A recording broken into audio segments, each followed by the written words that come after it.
மரியாதைக்குரிய பாரத பிரதமர், நான் பலமுறை அவரை சந்திக்கும் பொழுதெல்லாம் தமிழகத்தில் உள்ள பல தலைவர்களை பற்றி விசாரிப்பார்கள்.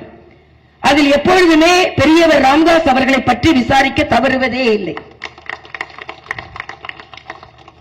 ஆக அப்படிப்பட்ட ஒரு சூழ்நிலையில் இன்று உங்கள் சகோதரியாக, என்ன சொல்ல போனா அவரோட ரொம்ப திக் ஷெட்யூல்ல இந்த நேரம் கட்சி தலைவர்கிட்ட சொல்லியிருந்தேன், நம்ம கொஞ்சம் மாலை நேரமா வாங்கி இருந்திருக்கோம், என தம்பியோட பிரச்சாரம் இங்க மிக முக்கியம் வாய்ந்தது அப்படின்னு சொல்லி.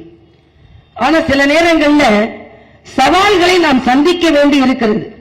சுட்டரிக்கும் சூரியன் கூட என்னை ஒன்றும் செய்ய முடியாது என்பதை காண்பிப்பதற்காகவாவது நான் இங்கே இந்த நிகழ்ச்சியில் இந்த நேரத்தில் நடத்தி கொண்டிருக்கிறோம்.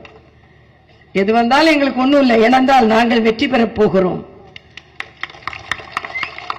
அப்படிப்பட்ட ஒரு சூழ்நிலையில் சவால்களை சந்தித்துத்தான் நாங்கள் வெற்றி பெற வேண்டும். அந்த சூழ்நிலையில் இன்றைய காலகட்டத்தில் மரியாதைக்குரிய தம்பி அன்புமணி ராமதாஸ் அவர்கள் ஒரு முடிவெடுத்து மரியாதைக்குரிய பாரத பிரதமரின் கைகளை வலுப்படுத்துவது என்பது சரித்திர முக்கியத்துவம் வாய்ந்தது. ஏதோ மரியாதைக்குரிய பாரத பிரதமரோடு பாஜகவோடு கூட்டணி வைக்க தயங்குகிறார்கள் என்ற ஒரு பெயர் வந்து கொண்டிருந்த போது, இல்லை, எப்பொழுதெல்லாம் இந்த நாடு பாதுகாக்கப்பட வேண்டுமோ, எப்பொழுதெல்லாம் இந்த நாடு முன்னேற்றப்பட வேண்டுமோ, எப்பொழுதெல்லாம் சமூக நீதி பாதுகாக்கப்பட வேண்டுமோ, அப்பொழுதெல்லாம் பாமக பாஜகவோடு நிற்கும் என்ற சரித்திர மாற்றம் இங்கே நிகழ்ந்திருக்கிறது. ஏதோ ரொம்ப ஏளனமா பேசுறாங்க, ஏதோ அவங்க வெற்றி பெறுவதற்கே பிறந்தவர்கள் போல பேசிக் கொண்டிருக்கிறார்கள். நேற்று அண்ணன் துரைமுருகன் பேசுறதை நீங்க பார்த்திருப்பீங்க. என்னை பத்தி சொல்றார், சின்ன பொண்ணு எங்க வீட்டு முன்னால விளையாடிட்டு இருந்துச்சு, ஒரு காலையில சாப்பாடு கொடுப்பாங்க, அவர் சொன்னது அது இதுன்னு தான் என்ன பேசுவாரு. அவரோட வயதுக்கு நான் அதை பத்தி ஒண்ணும் சொல்லல. காலையில நல்ல சாப்பாடு, அப்பப்போ ஒரு கோப்பு வரும், கையெழுத்து போட்டு அது பாட்டுக்கு இருந்திருக்க வேண்டியதான கவர்னரா. அதுக்கு குரு பயிற்சி சரியில்லை போல இருக்கு, ஜோசியம் பார்த்திருக்கணும் அப்படின்னு சொல்றாரு. அப்போ அண்ணன் ஜோசியம் பார்க்கிற அளவுக்கு வந்துட்டார். அதுவே நமக்கு ஒரு குரு பயிற்சியை பத்தி பேசுற அளவுக்கு வந்துட்டார். எனக்கு நான் அண்ணன் சொல்லிட்டேன், எனக்கு எப்பவுமே பயிற்சி எல்லாம் நல்லாதாங்க இருக்கும். தம்பிக்கு தெரியும், அவரும் டாக்டர் நானும் டாக்டர். அவரும் டாக்டர்ல இருந்து அரசியல்வாதி ஆனார், நானும் டாக்டர் இருந்து அரசியல்வாதி ஆனேன். ஆக டாக்டர் இருந்து அரசியல்வாதியான பயிற்சி எனக்கு நல்லாதான் இருந்தது.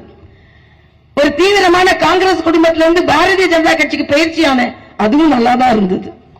அதே மாதிரி கவர்னர்ல இருந்து இன்னைக்கு மற்றும் பாராளுமன்ற உறுப்பினர் பயிற்சி ஆற அதுவும் நல்லாதான் இருக்கும்.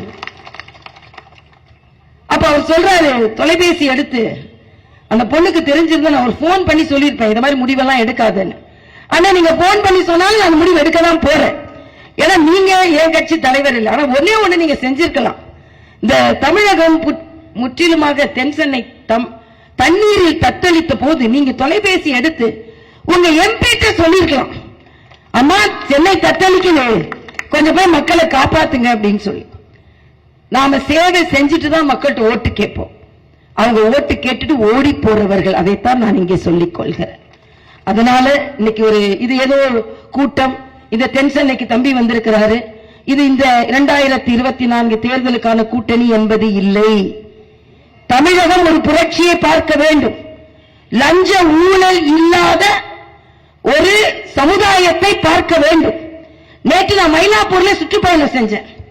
அப்ப மயிலாப்பூர்ல பாடசாலை நடத்தி கொண்டிருந்த ஆசிரியர் வினோத் ஒருவர் என்கிட்ட வந்து சொன்னார், அம்மா நீங்க எல்லாம் சமுதாய வாழ்ல இருக்கீங்க, இந்த போதையை ஒழிக்கணும். ஏன்னா மாணவர்களோடு பயணித்துக் கொண்டிருக்கிறேன், போதையை ஒழிக்கணும், என்னம்மா செய்யறதுன்னாரு.